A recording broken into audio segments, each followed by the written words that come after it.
In this talk, I'll talk about a line of work on minimax optimal policy learning under unobserved confounding. So observational causal inference and in a single time step setting.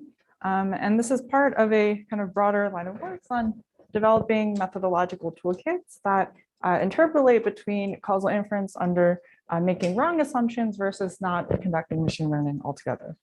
And so let me speak informally for a few minutes about some of the central challenges of causal inference. And this will be in the single time step setting before I highlight this important challenge of unobserved confounding that this work is going to focus on. And so we're interested in this offline batch learning from bandit feedback, as it's sometimes called, setting, again, in the single time step setting. So imagine we have a large observational database, for example, medical records, and it contains individual level records of covariates X, the actions that were historically taken, and of course, the outcomes, but only for the actions that were historically taken. And so again, in this offline setting, the key challenge is that we don't have the capacity to run online experimentation. We want to best statistically estimate or impute the value of alternative actions in view of the statistical correlation between treatments and outcomes that arises in the data set. So that is a kind of classical challenge of causal inference. And so I want to position this kind of modern problem in the middle against two benchmarks that can kind of help illustrate the challenges. So on the one hand, traditional causal inference on the left has been primarily focused on making good decisions based on so-called average treatment effects. So traditional clinical trials obtain really sharp statistical estimation of the treatment effect of assigning treatment to everyone or no one. In turn, this informs the optimal decision for either treating everyone or no one. But we may be interested in more covariate conditional decisions, such as the case in personalized medicine or reinforcement learning in more advanced versions of this, and so on. And so on the other hand, for these kinds of covariate-rich problems, the best case scenario is if in our observational data set, we actually recorded the outcomes under the treatment for everyone, and if we actually knew which one was better. Then, of course, this vision of making covariate conditional decisions is simply just normal machine learning classification. So the central challenge is simply that we have these observational data sets with missing outcomes, and we want to statistically impute these outcomes.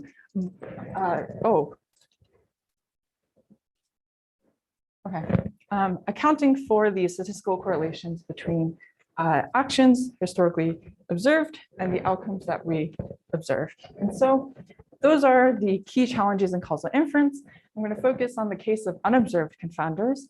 So there could be additional information that is correlated with the historical actions and is also correlated with the outcomes, but is not actually observed in our data set. So it's a very common practical challenge.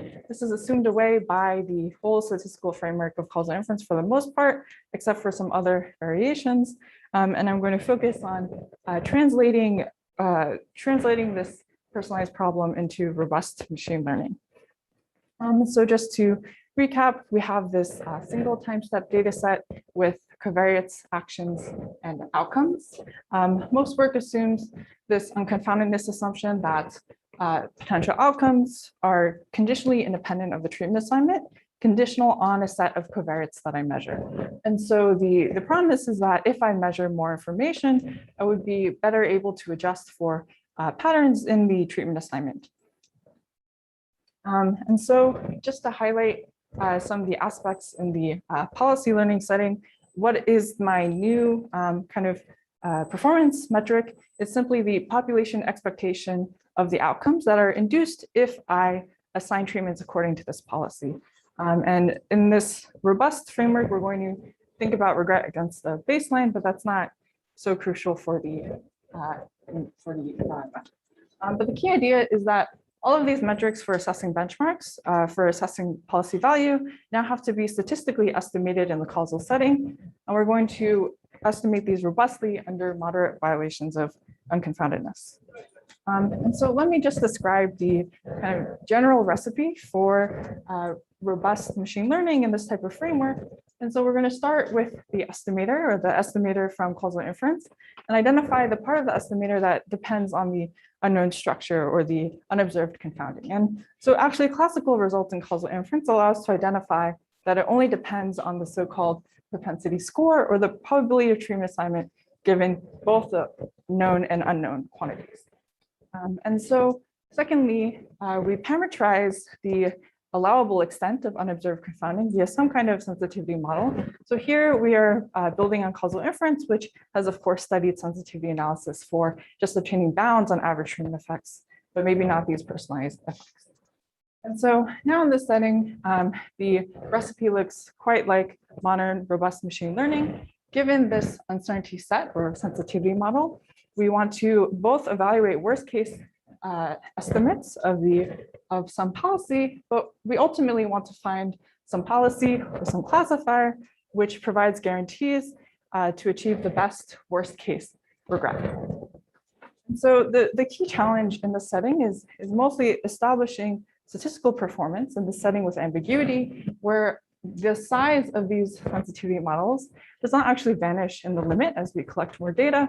We aren't able to calibrate the size of these assumptions from the observed observational data. Okay, so just to be more concrete, we're going to robustify a very classical set of estimators from causal inference based on inverse propensity weighting.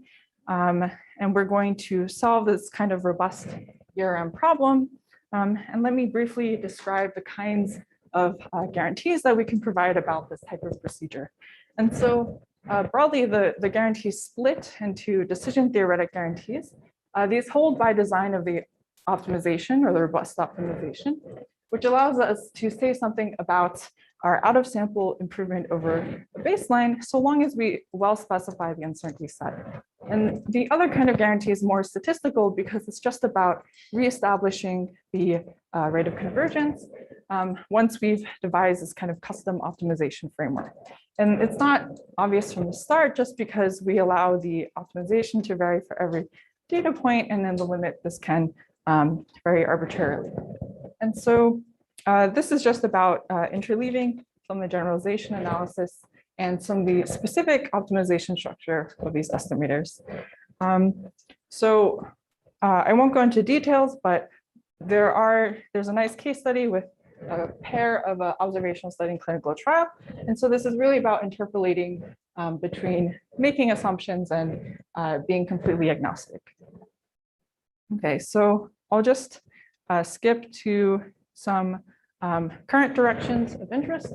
So I think working with these custom estimators highlights opportunities to just sharpen our understanding of optimization problems under uncertainty, as well as these optimized estimation problems where we act just based on optimization statistics, as well as other opportunities for causal inference in more complex systems.